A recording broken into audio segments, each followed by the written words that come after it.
Hi guys, I'm 37 weeks and 1 day pregnant today. Excuse me, I had the worst doctor's appointment ever yesterday. I normally go to an OB near my in-laws' house, which is, without traffic, it's about a 30-minute drive, and then with traffic, it's an hour to an hour and a half. So I went to a doctor yesterday that was close to me, thinking, oh, I only have, up to 5 weeks left. So maybe I'll be able to, get lucky and find a provider that's not going to argue with me about VBAC, since Kaiser's not VBAC friendly. So the whole appointment from start to finish was just ridiculous. Well, first off, I did decide to get my Group B strep, because, again, I just didn't want to argue about it. I've never had it before. I'm hoping it's not positive, and if it is, then I'll do some research, and I might still sign off AMA, against medical advice, about antibiotics during labor. We'll have to see.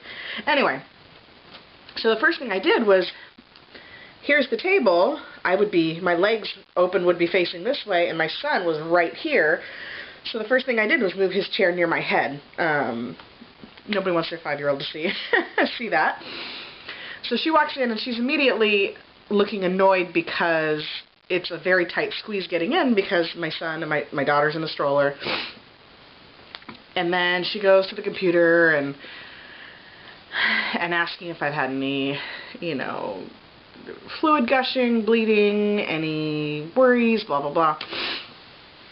And then the whole, so you've had 2 C-sections, and I'm like, oh. And I said, yep. And she's like, and I see that you don't want to schedule a repeat C-section. I said, nope. And she's like, well, can I ask why? And I said, sure. Even though I didn't ask, I don't owe anybody an explanation, but so I said, well, I've done my research, and, according to the American College of Obstetrics and Gynecology, it is safer to have a vaginal birth after C-sections than it is to have a repeat C-section. Disclaimer, anybody who decides to have a repeat C-section, your body, your choice, thumbs up for you. These are just the things that I have done and I have researched, and this is best for my family. There is no judgment on people who feel that a repeat C-section is better for their family. So, as long as you're given the choice. Anyway, so, and I said, the research that I've done shows that it's safer, and having to recover from major abdominal surgery with a newborn, a toddler, and a 5-year-old, it's no. So then she goes into the whole thing, well, talking about the risks. I've done my research. I said, I know that the risks. And she's like, well, do you know the rest of it? I'm like, well, I don't know what's in your head. I don't know what you're thinking of, so no, I'm not sure. I was just like, I'm not sure what you're referring to. And basically, she wasn't quoting me any facts. She was just basically using scare tactics on me, which really pissed me off. I was using facts, percentages, websites. I had the whole shebang. I come ready every appointment with these in my head. And then she's like, well, if you go into labor and you show up at the hospital huffing and puffing before your due date, then you might have a chance, but seeing as you had 2 C-sections, it's highly unlikely that you're going to be successful, and blah, blah, blah, blah, blah. Shut up. So I just let her talk and talk and talk, and then she's like, well, you're not going to find anybody in Riverside County who's going to induce you.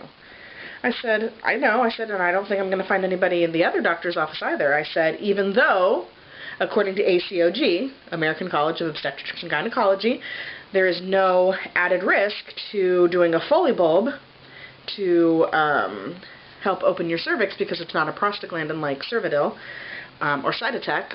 And again, she was not quoting me any facts. And then she's like, well, your baby could get cerebral palsy and die. And I was like, well, I also know that if you get a repeat C-section, you have a bigger risk of having to have a hysterectomy, blood transfusion. They could nick the baby while the baby's coming out of a C-section. I mean, I was pissed at this point because how dare she? You don't pull the dead baby card on a 37-week pregnant woman. That's just, ugh. I could use some more colorful language, but I'm not going to. So anyway, so the rest of the appointment, after she realized that she was not changing my mind, even though she was using these scare tactics, she was super passive-aggressive the rest of the appointment, barely said anything. She listened to the heartbeat for maybe 5 seconds. I'm not even exaggerating. My normal doctor listens to it for 30 to 45 seconds, but I mean, it was like 1, 2, 3, 4, and I bet she was done. She didn't tell me the heart rate. She told me, she's like, well, you have big babies, and you're measuring a little big. Not too big, but I'm going to go ahead and order an ultrasound so we can get a more comprehensive look so you can see just how big this baby's going to do. I'm not going to that ultrasound. A late-term ultrasound can be out by up to 2 pounds in either direction. I'm telling you, this lady was just ridiculous. So then I got my Group B strep done, and that was it. I mean, she was just rude, passive-aggressive. You could tell she was mad. It's like, I'm sorry, I don't care that you're a doctor. If you're not going to go by evidence-based medicine, then I'm not going to listen to you. It's what it is. I've been bullied, I feel, into 2 previous C-sections. I know that C-sections save people's lives, and I know that some women opt to have C-sections. But it's not my choice, and I'm not going to be bullied into it again. So, anyway, moving on. So that was my appointment. I was super mad. And as a result, I knew going in, I think, that it wasn't going to be as easy as I was hoping, because my blood pressure was up a little bit. I mean, it was still only 119/73, but it's normally like 109/60, 65. So, anyway, I weighed myself this morning, and I think that was 175.9, 175.7, something like that. So I think I've gained a pound or 2 in the past week. I don't know. And yeah, oh yeah, and we'll measure the belly. I'm trying to think what I normally do in these videos. Sorry, this woman still has me mad. I'm not upset. I'm not, like, scared. I'm mad. But I did immediately text my doulas, and they're like, she sounds like a turd. It was funny. They're like, it's a good thing you're so well informed.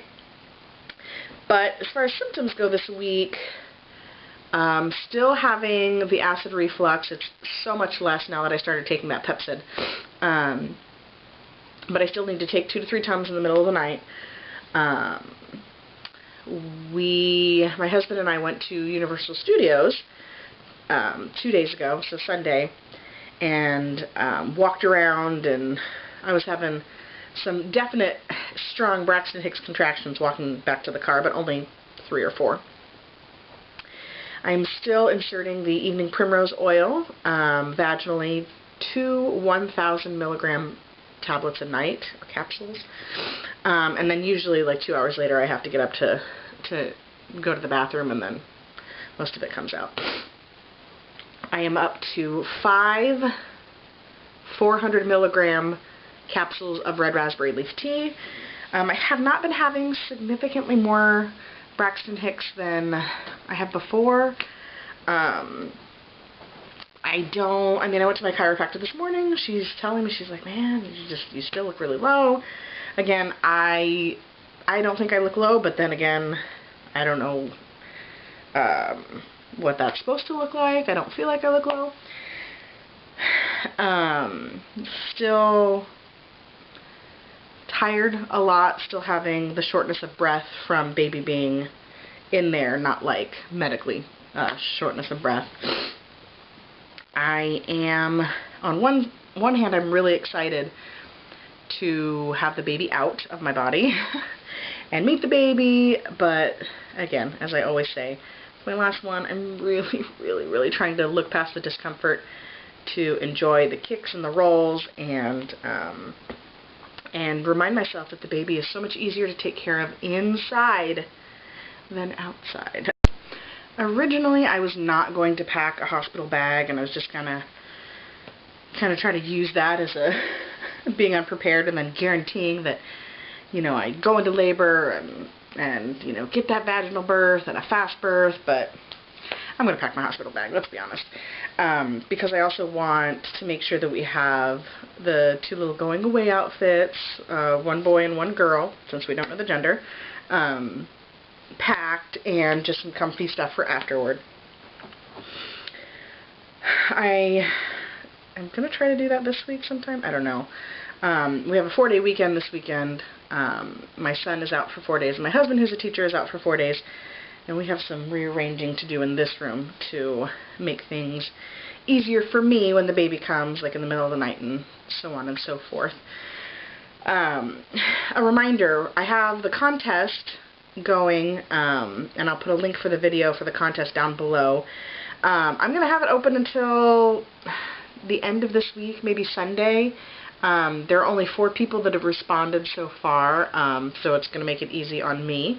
But if you want a chance at some sort of retail gift card, either Starbucks or Target, go ahead and check out that contest. And again, the video will be in the link down below. And that is it. I will go ahead and show you guys my 37-week belly. And you'll notice behind me that all the sheets, I have a whole bunch of laundry. So rather than show you guys my laundry again, I decided to cover it up, maybe try to make it look a little bit better. But let's be honest, I have all the laundry forever, all the time. So here's my belly. Okay, so 37 weeks. 1 day.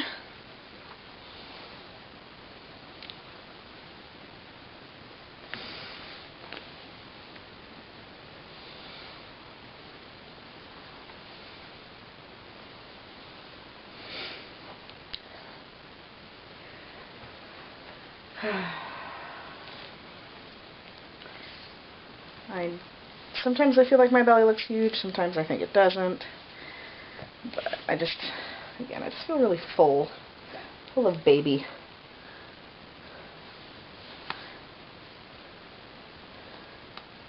Alright, ooh, I think I've gone up about an inch since last week, 42 3/4, so, yep, baby's getting big. As always, if you have any questions or comments, please leave them down below in the comment section. Again, I will have the link for the contest down below as well. I hope you guys have a great week, and I will talk to you for week 38. Bye.